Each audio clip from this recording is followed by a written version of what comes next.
Hi, my name is Chastity Kelly, and this is my persuasive speech. Vaccines save more lives than seatbelts in the U.S. Vaccines have an estimated 42,000 lives in the U.S. alone.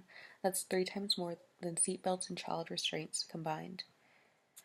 So, my topic is why is there a refusal to vaccinate our children, and why is this such a hot topic? Number one is recent outbreaks. We have recently seen the outbreak of measles on the rise. In the graph given to y'all can see for yourself that how measles upon the years have increased per the Center of Disease Control and Prevention. 2019 still being evaluating, of course. Second reason, social media, Facebook, Instagram, Twitter, all of these. Everybody has seen the memes of the pros and cons of vaccinations. Thirdly, this is a new thing to me as being a new mother to my 5-month-old son. As soon as he was born, I was faced with, am I going to get him vaccinated? The standard protocol of 2, 4, 6, 8, and 12-month immunization schedule. So where my research is, where do we stand? In a recent article, it states vaccination rates are up 12% overall since 2013 among people covered of the employer-provided health insurance. Blue Cross Blue Shield reports that the vaccine refusal rose as well, up to 2.5% in 2010 to more than 4% in 2016. So just meaning that the vaccination rates are increasing, but also the refusal rates, which isn't too far behind. So the big question is, why are people refusing?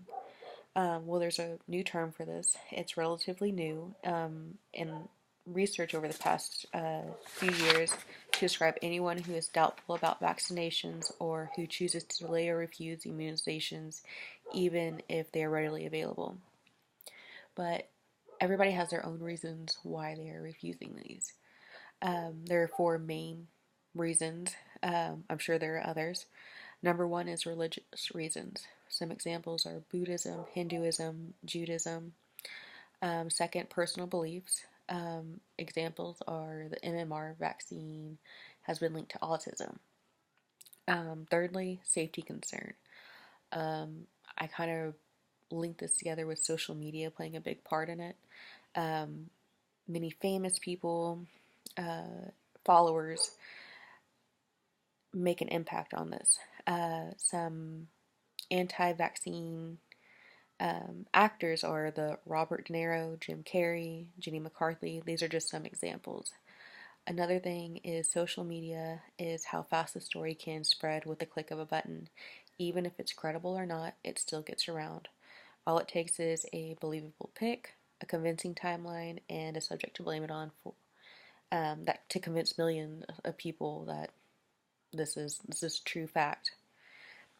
Fourth is desire for additional education. Everybody wants a 100% foolproof plan and will deny it until they get that reassurance. So, as far as what do our states think about this and having a defense protocol in play? Well, all 50 states allow medical exemptions for certain patients, such as those who are immune compromised or allergic to various vaccines or components. Additionally, there are 30 states that allow exemptions for children whose parents cite religious religion, and 18 states that make special accommodations for those expressing philosophical reasons. As an individual living in Texas and having a newborn, I went ahead and read up on the Texas Health and Human Services Law. In Texas, it says physicians are to write medical exemption statements that vaccines required would be medical, harmful, or injurious to the health and well-being of the child or a household member. Secondly, parents and guardians to choose exemption from the immunization requirements for some reason of conscience, including religious belief. The law does not allow parents, guardians to elect exemption simply because of the inconvenience. So, as humans, we like to see the numbers, hear the numbers. So statistically, or in regards to CDC, the non-vaccinated deaths, nearly everyone in the U.S. got measles before there was a vaccine, and hundreds died from them each year. Today, most doctors don't quite see measles in their office that often. Second, more than 15,000 Americans died from diphtheria in 1921. Before there was a vaccine, only 2 cases were ever reported to the CDC. Thirdly, the epidemic of rubella, or German measles. In 1964, 65 infected 12.5 million Americans. That's a huge number.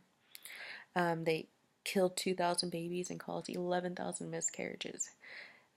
Since 2012, 15 cases of rubella have been reported to the CDC, and the number has went down significantly due to immunizations. So people then want to know, what are the CDC records on deaths of the people who do get vaccinated. The biggest one is anaphylaxis, or also a deathly allergic reaction to the immunization. But less than 2 cases per million doses of vaccines are administered to children and adolescents. So that's a big difference. Second one is SIDS, which is known as sudden infant death syndrome, being a big controversy. However, in a recent article in CDC, it states babies receive multiple vaccines when they are between 2 to 4 months old. This age range is also the peak for sudden infant death syndrome. The timing of the 2-month and 4-month shots in SIDS have led some people to question whether they might be related. However, studies have found that vaccines do not cause and are not caused to the link of SIDS. It just happens to file in that time range of when SIDS are big. So my conclusion is there will always be hesitation amongst pros and cons of vaccinations. However, the benefit outweigh the risk in this case, not only for the individual receiving the vaccines, but also the ones around them. If parents are wanting their children to attend public schools or daycares, then there has to be a protocol for defense of immunities. I stand for immunizations and hope that others will start seeing the positive in them as well.